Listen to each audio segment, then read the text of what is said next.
କହିଲ ନାଇଁ ଆସିବନି ଦି ବ୍ଲୁ ବାଲା କହିଲ ନାଇଁ ଏଟା କଣ କଲର ସ୍କାଏ ସ୍କାଏ ନା ସି ବ୍ଲୁ କଣ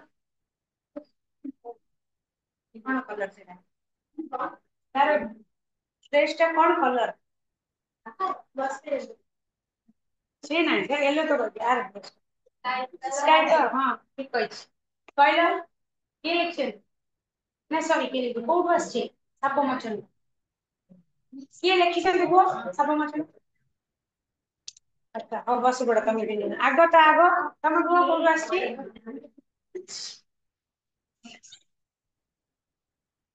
କୋଉଠୁ ଆସିଛି ଜାଣିନା ତମେ ମହାଭାରତରୁ ମହାଭାରତରୁ ଆସିଛି ତମେ କ୍ଲାସ କରିଥିଲ ତମେ କ୍ଲାସ କଲ ନା ଆସିବ ତମେ କହିଲ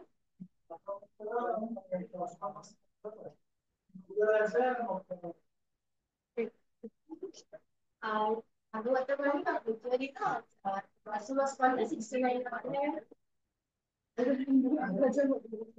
ହଁ 69 କି କଣ କୁହନ୍ତି ଓଡ଼ିଆରେ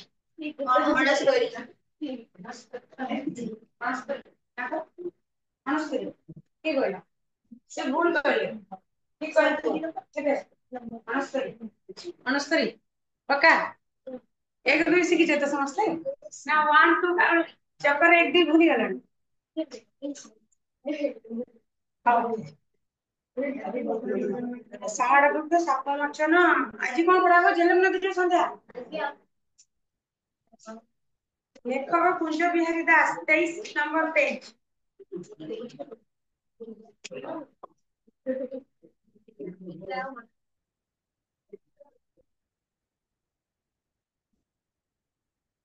ଏଇ ବିଷୟଟା ଦି ପ୍ରକାର ପ୍ରବନ୍ଧରେ ଯିବ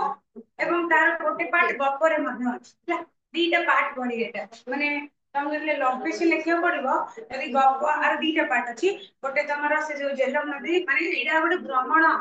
କାହାଣୀ ଭଳି ମାନେ ଗୋଟେ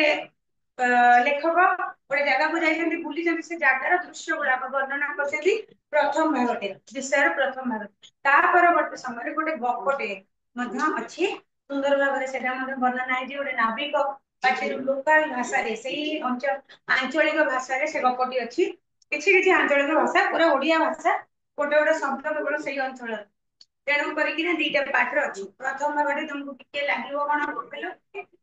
କଷ୍ଟ ଶବ୍ଦ ଅଛି ନାଇଁ ନାଇଁ ବୋରିଂ କାହାକୁ ବୋରିଂ ବୋର ଲାଗିବନି କିନ୍ତୁ ଟିକେ ମାନେ କଷ୍ଟ ଶବ୍ଦ ଏପଟ ସେପଟ ହେଇକି ଅଛି କିନ୍ତୁ ସେକେଣ୍ଡ ପାର୍ଟ ପୁରା ଗପ ଭଳିଆ ତେଣୁ ଯାହା ହଉ କୁଞ୍ଜ ବିହାରୀ ଦାସ ଲେଖିଛନ୍ତି କୁଞ୍ଜ ବିହାରୀ ଦାସ ଯୋଉ ଗୁଡାକ ରଚନା କରନ୍ତି ସେଥିରେ ଏତେ କଷ୍ଟ ଶବ୍ଦ ନଥାଏ ବହୁତ କମ କଷ୍ଟ ଶବ୍ଦ ଥାଏ ଏଇ କୋଉ ସମୟରେ ବେଶୀ କଷ୍ଟ ଶବ୍ଦ ଥିଲା କବି ଭିତରେ ଭଞ୍ଜ ସାହିତ୍ୟ ଭଞ୍ଜ ଯୁଗର ସାହିତ୍ୟ ଦେଖିବ ସେଇ ସମୟ ଥିଲା ଭାରି କଷ୍ଟ ଶବ୍ଦ ଅଳଙ୍କାର ବିଭିନ୍ନ ପ୍ରକାର ଅଳଙ୍କାର ନେଇକି ଲେଖା ତା ସହିତ ଶବ୍ଦ ଗୁଡିକ ପୁରା ସାହିତ୍ୟିକ କିନ୍ତୁ ଆଙ୍କର ଲେଖା ଗୁଡିକ ପ୍ରାୟତଃ ଆମେ ସମସ୍ତେ ବୁଝିପାରିବା କିଛି କିଛିଟା ଶବ୍ଦ ଅଛି ଟିକେ ସାହିତ୍ୟିକ ଶବ୍ଦ ପ୍ରାୟତଃ ଆମେ ବୁଝିପାରିବା ତ ସେଇ କୁଞ୍ଜ ବିହାରୀ ଦାସ ତାଙ୍କର ଜନ୍ମ 1914 ଆଉ ମୃତ୍ୟୁ ଅଛି 1994 ଓଡିଆ ସାହିତ୍ୟକୁ ସମୃଦ୍ଧ କରିବାରେ ଡକ୍ଟର କୁଞ୍ଜ ବିହାରୀ ଦାସଙ୍କର ଅବଦାନ ଅତୁଳନୀୟ ସେ ଏକାଧାରରେ କବି ଔପନ୍ୟାସିକ ଅନୁବାଦକ କାବ୍ୟନିକ ସାହିତ୍ୟ ସମାଲୋଚକ ଭ୍ରମଣ ସାହିତ୍ୟ ଆତ୍ମଜୀବନୀର ଲେଖକ ତେଣୁ କରିକି ଉପନ୍ୟାସ ମଧ୍ୟ ରଚନା କରନ୍ତି ତେଣୁ ଏକାଧାରରେ ସେ ଜଣେ ଔପନ୍ୟାସିକ କବି କବିତା କାବ୍ୟ ରଚନା କରୁଥିବାରୁ ସେ ଜଣେ କବି ଅନୁବାଦକ ବିଭିନ୍ନ ପ୍ରକାର ଅଲଗା ଭାଷାରେ ଲିଖିତ ସାହିତ୍ୟକୁ ନିଜ ଭାଷାରେ ଅନୁବାଦ କରିକି ନା ଲେଖନ୍ତି ହେଲା ନିଜ ଭାଷା ମାନେ ସିଏ ଯଦି ଇଂଲିଶ ରେ କିଛି ସାହିତ୍ୟ ଥିବ ସେଟାକୁ ଓଡିଆରେ ଟ୍ରାନ୍ସଲେଟ କରନ୍ତି ତେଣୁ ସେ ଅନୁବାଦକ ମଧ୍ୟ